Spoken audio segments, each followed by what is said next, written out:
Esta é a 7ª temporada do Desafio Profissão, um programa da equipe de orientação profissional do curso de Psicologia da PUC de São Paulo, do NASCE Orientação Vocacional, em parceria com a TV PUC. Falaremos agora sobre o trabalho da pedagogia hospitalar. Estão aqui para isso a Jéssica Torres Rosante, que é graduada e licenciada em História pela USP, pós-graduada em Educação e Saúde no Atendimento Escolar Hospitalar, modalidade e residência pela Unifesp. É mestre pelo Programa de Educação e Saúde na Infância e na Adolescência da Unifesp e doutorando em Educação pela Universidade Estadual de Campinas. Atualmente é orientadora educacional no Instituto de Oncologia Pediátrica, o GRAAC. E a Amália Neide Kovic, que é graduada em Física, tem especialização em Física Médica, mestre e doutor em Educação, todos pela PUC de São Paulo. É coordenadora e formadora de professores para atuação em atendimento escolar hospitalar no Instituto de Oncologia Pediátrica na Universidade Federal de São Paulo. É docente do Programa de Pós-Graduação em Educação e Saúde na Infância e na Adolescência da Unifesp, Campus Guarulhos. Eu agradeço a presença de vocês. Iniciaremos com uma situação inusitada, engraçada, a respeito do trabalho da pedagoga, do pedagogo hospitalar. Pensei não numa situação engraçada propriamente, mas numa situação corriqueira. Quando a gente fala que atua no espaço hospitalar, ou mesmo quando estamos atuando com as crianças, é comum os professores escutarem, os professores de modo geral. E as pessoas sempre dizem, mas ele está doente, a gente ainda vai dar aula, essa criança já está no hospital, como se fosse uma coisa ruim, né? E aí eu me lembro uma vez que uma professora foi dar aula numa internação e nós fazemos uma grande orientação para eles em relação aos quartos, aos espaços onde a gente pode atuar, e ela voltou contando que ela estava dando aula e a criança ia para uma cirurgia e não queria parar a aula. E aí os médicos pediram para que então durante o percurso até a sala de cirurgia a professora continuasse dando a aula. Então eu acho que isso responde um pouco esse desconforto que às vezes as pessoas sentem em relação à atuação dentro do espaço hospitalar. Você também tem? Como a Jéssica, uma coisa que é mais rotineira para a gente, né? Sempre que a gente coloca que a gente trabalha dentro do hospital, a gente tem como resposta uma coisa assim, espera que a gente está fazendo um trabalho voluntarioso, alguma coisa que não precisa de formação, né? Enquanto que, quando a gente explicita, né, que de repente é uma questão profissional da formação dos professores, sempre existe uma surpresa, né? Parece que dentro do hospital a problemática de educação nunca está presente, né? Que ela se trabalha numa outra esfera, né? Da boa vontade, da disponibilidade e não de uma especificidade profissional, né? Conte um pouco o que caracteriza esse trabalho do pedagogo hospitalar. O que é pedagogia hospitalar? Bom, o nosso trabalho é garantir o atendimento escolar hospitalar das crianças que estão hospitalizadas e que, na verdade, estão afastadas das suas escolas em função de um tratamento de saúde. Então, elas não necessariamente estão internadas, elas podem frequentar o hospital a título ambulatorial, e o trabalho do profissional, então, da educação nesse espaço é garantir que ela continue dialogando, que ela continue aprendendo, né? Num diálogo sempre com o currículo escolar, com as concepções educacionais que estão nos parâmetros curriculares, que estão nos documentos oficiais. Então, a gente tem um trabalho de garantir esse processo educacional dentro do espaço hospitalar. Né, Jéssica? Eu acho que importante é sempre a questão do vínculo. Então, a escola hospitalar, né, dentro da legislação, sempre é chamado de classe hospitalar. Mesmo que você atenda uma criança, como é o nosso caso, a gente atende uma criança por vez, ou que se tenha no hospital um espaço para ter uma classe, não importa, o nome é classe hospitalar.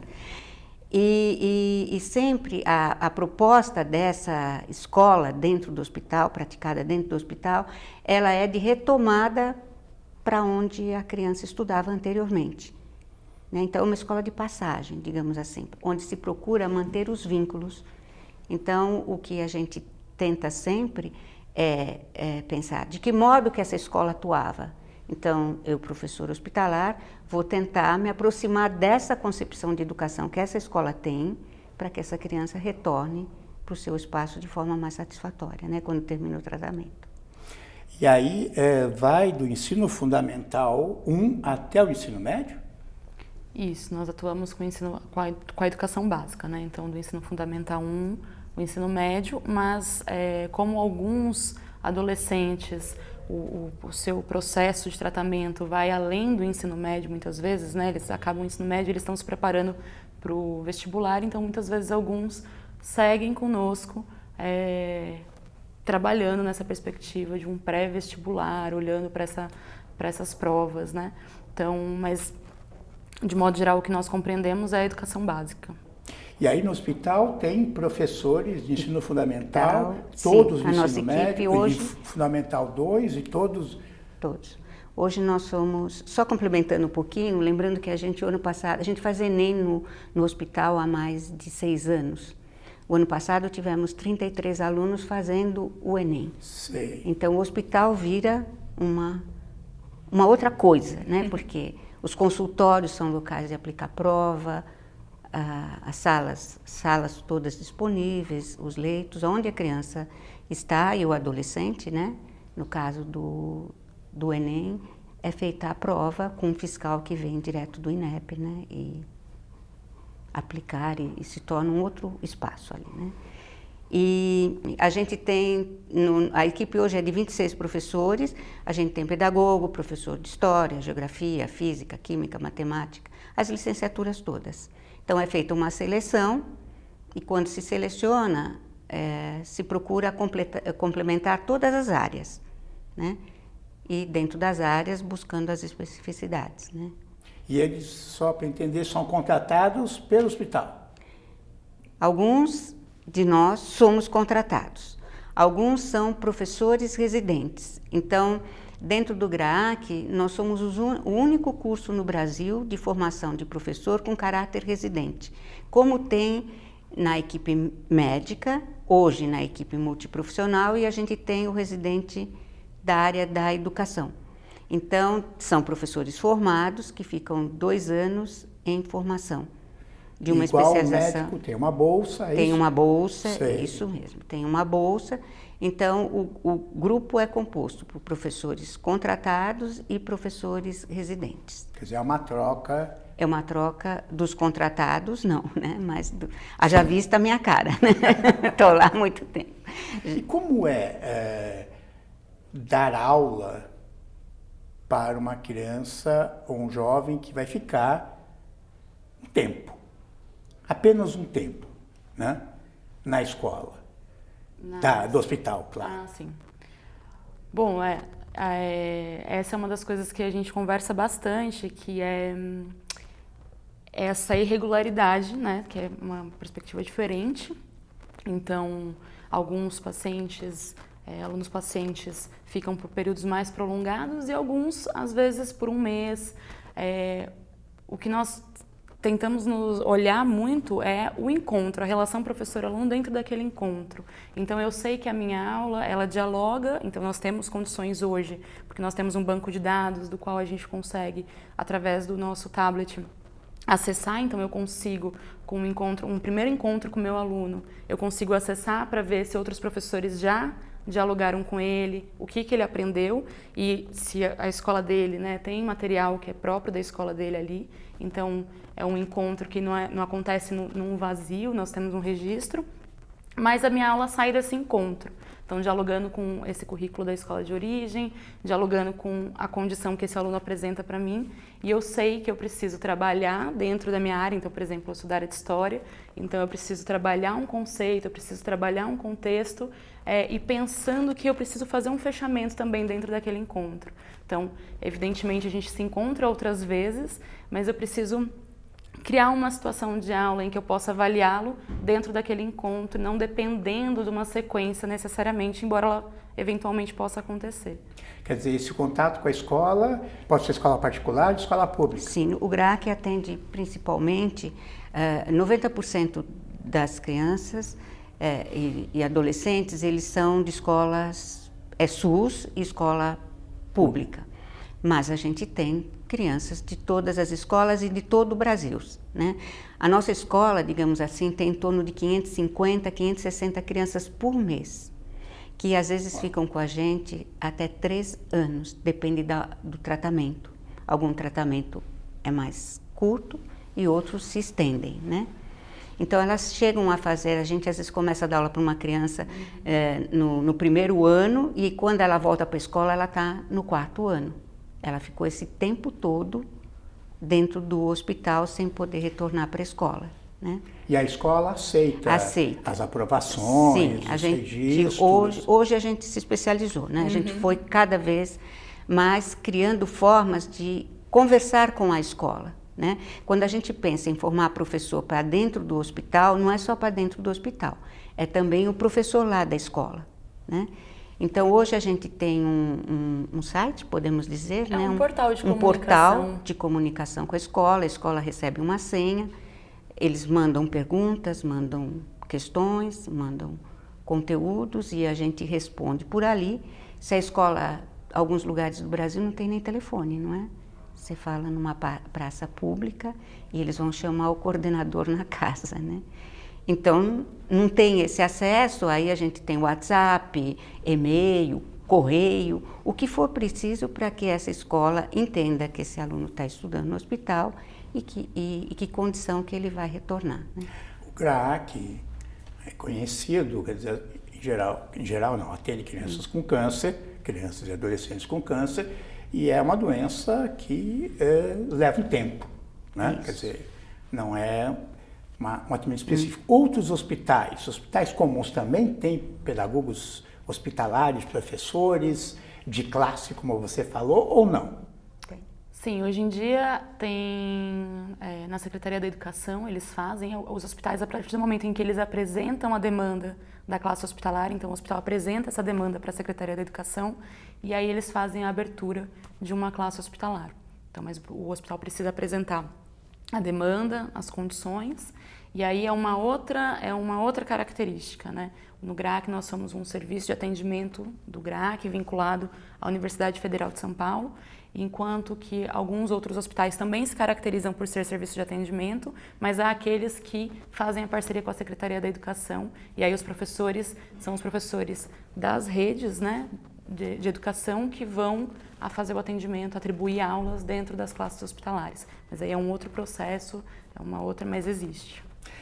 Eu estava pensando agora como pedagogo que sou, quer dizer, essa criança doente recebe um atendimento individualizado durante um tempo que pode ser dias, meses, anos. Isso.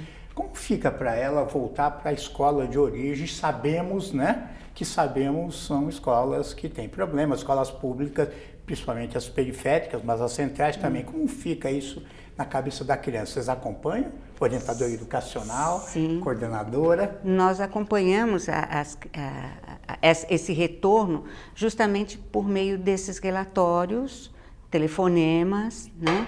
Então a gente está sempre em contato com a escola para fazer essa mediação quando ele retorna para a escola, né? Problemas existem como existem de forma tradicional, né? A gente sabe que o câncer, no caso, tem um grande estigma. Por vezes, o aluno, enquanto ele está careca, ele não quer voltar, né? Isso é conversado com a escola, o médico autorizou que ele volta, mas neste momento ele ainda fica estudando com a gente até que ele consiga. Essas questões são discutidas com a escola e conversadas da melhor maneira possível. E que a mãe também tenha confiança, né, que seu filho, que por vezes precisou pôr uma prótese, uma questão assim, vai retornar para um meio em que ela entende que ele necessite de alguns cuidados, né? A Jéssica, olha, é a que é responsável por isso, né? No hospital, de ligar para as escolas, de conversar, de verificar que condição, acho que dá para você falar um pouquinho, né? Qual a condição que a criança precisa. Eu acho um campo muito interessante esse do retorno escolar deles, porque, de fato, depende muito do vínculo, e daí a importância que hoje o portal de comunicação tem para a gente, porque além dos conteúdos, além das atividades, as escolas também mandam recados, então nós imprimimos os recados e a gente vai trocando do aluno com a escola essa comunicação, e a escola passa a ser parte desse momento do aluno. Uma escola que é parte desse momento, ela também vai ter uma condição de receber esse aluno de uma forma muito melhor. Claro que, qual é a forma de receber? Não tem a forma genérica. Às vezes as coordenadoras me telefonam querendo antecipar esse momento e ele não acontece assim, não tem como você dar uma receita de como vai ser esse retorno. Tem alunos que retornam, mesmo que eles estejam ainda carequinhas, eles retornam e tranquilo, eles estão super felizes por retornar, os amigos acolhem e é um grande momento. E há alunos que, mesmo sem nenhuma sequela, uma sequela física evidente, mas com outras questões, o momento de retorno escolar vai trazer alguns impactos, seja porque não se reconhece naquele grupo, enfim, por uma série de questões, ou porque fica com medo de não acompanhar a sala. Então eu acho que o momento mesmo do retorno, a gente tenta acompanhar sempre de perto esse momento, para a gente conseguir conversar com as escolas, se precisar fazer ajustamento de horários. Então, às vezes, o aluno tem medo de passar mal na escola, essa é uma coisa muito recorrente. Então, às vezes, eles vão fazendo um retorno gradual, então uma vez por semana, num período mais curto, a mãe vai adquirindo confiança. E eu estou pensando também na questão pedagógica, quer dizer, eu imagino que esse menino com atendimento individualizado tenha um aproveitamento superior do que se ele estivesse na classe, né? Isso a gente tem algumas pesquisas não avaliando esse aspecto, né? Hoje Sei. A gente tem uma grande preocupação em compor pesquisa, né? Nesse sentido de orientar, inclusive, o nosso próprio trabalho, né? A gente nunca pensou nesse tipo de avaliação, mas o que a gente sabe é que eles acompanham a escola. Sim, tá. Quando eles retornam, eles acompanham a escola, mesmo que o número de aulas não seja igual, né? Que a condição não seja a mesma, o número de atividades que ele fez dentro do hospital não seja igual ao da escola, ele tem condições, porque a gente trabalha com as habilidades. Então, o que se pensa? De desenvolver as habilidades específicas para determinados conteúdos. Então, quando ele volta, ele tem ali um estranhamento de um tempo ou outro, mas depois a gente a resposta que a gente tem é de forma satisfatória. Porque depois que ele fez o tratamento, ele retorna ainda uma vez por ano, depois uma vez a cada 2 anos, para passar por uma equipe multiprofissional, onde o serviço social atende, a psicóloga, a fono e a gente também. Médico. Então, nesse sentido, você verifica se precisa ali de alguma outra questão que passou para a gente no momento de retornar. E como é a situação, estamos falando dos meninos que se curam, que tem alta, e como é a situação onde você está atendendo e falece, esse aluno morre? Como se vive isso? O professor está preparado para isso? Eu acho que o que nos move é o outro que você vai dar aula. Né? Porque acontece ou não? Com certeza. O GRAAC tem um índice de cura internacional, que é em torno de 75%. Né? Se você tira o GRAAC, o Brasil tem 45% de chance de cura. Quando você bota o GRAAC, ele tem 75%. Não que o GRAAC seja... O GRAAC é um instituto reconhecido, né, na América Latina, mas é que ele atende muita criança. Então, ele interfere na média, né? Ele atende muita criança. Então, com certeza, nós trabalhamos com crianças que vão a falecer e muitas vezes a gente sabe disso antes, que ele está num estado, né, de final de vida, porque a gente participa das reuniões de condução dos casos, né? Então, o que nos mobiliza é a compreensão que aquela família tem do papel da educação na vida do filho. Ela precisa perceber que o filho está aprendendo porque ela sente que o filho tem vida. Isso é muito importante. Então, o que o professor vai trabalhar naquela aula é fundamental. Como ele limita, né? Aquilo que a Jéssica falou, a aula precisa ter começo, meio e fim. em todas as circunstâncias. Então, o que ele vai abordar, o que ele vai escolher do conteúdo, que ele sabe que o aluno, numa condição às vezes muito debilitada, vai responder, nem que seja balançando a cabeça, acenando para o professor que ele já conhece há mais tempo. E a gente sabe que saiu daquele quarto, saiu daquela criança, você tem outra que te espera, e isso te mobiliza a participar da vida daquela comunidade, né? A gente tem reuniões diárias, na hora a gente chama de reunião da hora do almoço, porque é o horário que tem menos crianças para a gente atender, que eles estão a comer, e no final do período. Nesse período da manhã, nessa reunião da manhã, a gente discute as crianças que a gente deu aula. Cada professor fala para o outro o que ele acha que aquela criança aprendeu e como ele se sentiu dando aula para aquele aluno. É uma reunião rápida. Essas reuniões a gente tem um sistema de dados em que a gente grava o que o professor falou, que é para a gente retomar depois e conseguir dar sequência, tanto para fazer o relatório para a escola, como para compreender aquela criança, porque são muitos pacientes, né? São muitos alunos dentro do hospital. Eu imagino que as licenciaturas e os cursos de pedagogia não preparam esse professor, né? Tanto é que vocês têm um curso de formação. Qual é a especificidade? É mais trabalhar, se eu entendi direito, com afeto, com a questão do acolhimento. Qual que é a diferença de um professor de uma sala de aula? Eu acho que não seria o afeto, temos que ter todas em todas as aulas, o acolhimento temos que ter todos em todas as aulas. Sim. Eu acho que que pensando assim, essa questão da pessoalidade, né? O como você se dispõe para o outro, eu acho que é da nossa profissão, né? É da educação, né? Agora, é como você monta a aula, porque a gente é preparado na graduação inteirinha, na licenciatura inteirinha, para dar uma aula para vários e programada. Eu posso reprogramar, mas eu tenho a aula preparada. E ali o professor tem que preparar a aula na hora que ele senta na frente do aluno. Ele sentou na frente do aluno e vem o papo inicial, como é que você está? O que aconteceu? Ele leu o histórico do aluno, ele leu o prontuário do médico, ele leu a aula anterior, porque tudo isso está no nosso tablet, não é isso?